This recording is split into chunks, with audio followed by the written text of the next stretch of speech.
ප්‍රතිකාර කරන්නේ සයිටිකා රෝගී තත්වයෙන් පෙරෙන රෝගියෙකුට. ඉතින් මේකට අපි කුද්‍රසි කියලා මේ රෝගී තත්ත්වය හඳුන්වනවා. මේක එකපාරට එන රෝග තත්ත්වයක් නෙවෙයි. මේක කාලයක් තිස්සේ තියෙන මේ පාදවල වේදනාව වෙන්න පුළුවන්.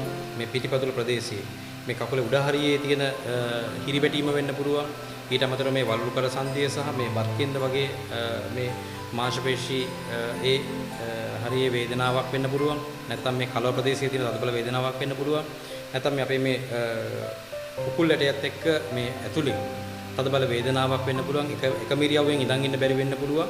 ඉතින් මේ වගේ රෝග ලක්ෂණ ගණනාවක් මේ රෝගී තත්ත්වය තුළදී ඉස්මතු වෙනවා. ඉතින් ගොඩක් වෙලාවට පාන්දරට සහ රාත්‍රී කාලයේදී ගොඩක් වෙලාවට මස් පෙරලිල්ල වගේ කෙන්ඩ පෙරලිල්ල වගේ රෝගී තත්ත්වයක් මේ රෝගී තත්ත්වයේදී ඉස්මතු වෙන්න පුළුවන්. ඉතින් ඇත්තටම මේ වගේ රෝගී තත්ත්වයක් ආවට පස්සේ ගොඩක් වෙලාවට තදබල වේදනාවක් ඉවසා ගන්න බැරි තදබල වේදනාවක් ඇති වෙනවා. ඉතින් ඒකෙදී අපි සාමාන්‍යයෙන් අපේ මේ රෝගී තත්ත්වයට ප්‍රතිකාර කරද්දී මේ රෝගියාගේ ප්‍රථමයෙන්ම වේදනාව සමනය කිරීමක් එක්කම ඒ රෝගියාගේ යම්කිසි විදිහකින් ඒ කසේරුකාවට හානි වීමක් ඇති වෙලා තියෙන නිසා ඒක හරි විදිහට සකස් කරන්න අවශ්‍ය තෙල් වර්ග යොදලා ඊට අමතරව නහරවල ලේ ගමන් කිරීම හදලා හරියාකාරව ප්‍රතිකාර කරලා තමයි සුවපත් කරන්නේ. ගොඩක් වෙලාවට එකතෙන් වීම මේ ඉනෙන් පල්ලෙහා පණ නැති වීමත් වෙන්න තියෙන ඉඩකඩ වැඩි.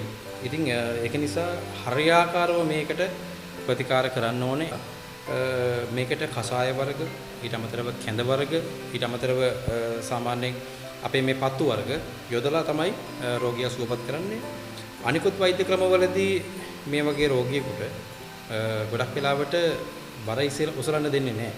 ඊට අමතරව මේ ලෑල්ලක් වගේ තැනක තමයි නිදා ගන්න දෙන්නේ. හැබැයි මගේ මේ සටන් කලාවත් එක්ක යන වෛද්‍ය ක්‍රමයේදී එදා දවසෙන් පසුව රෝගියාගේ රෝග තත්ත්වයෙන් පසුව රෝගියාට ප්‍රතිකාර කරාට පසුව රෝගියාට ඕන බරක් උස්සන්න ඕන වැඩක් කරන්න හැකියාව තියෙනවා. ඉතින් දැනට මගේ මේ අවුරුදු ගණනක් තිස්සේ විශාල ප්‍රමාණයක් රෝගීන් සුවපත් වෙලා තියෙනවා. ඉතින් හොඳට වැඩ කටයුතු කරගෙන යනවා.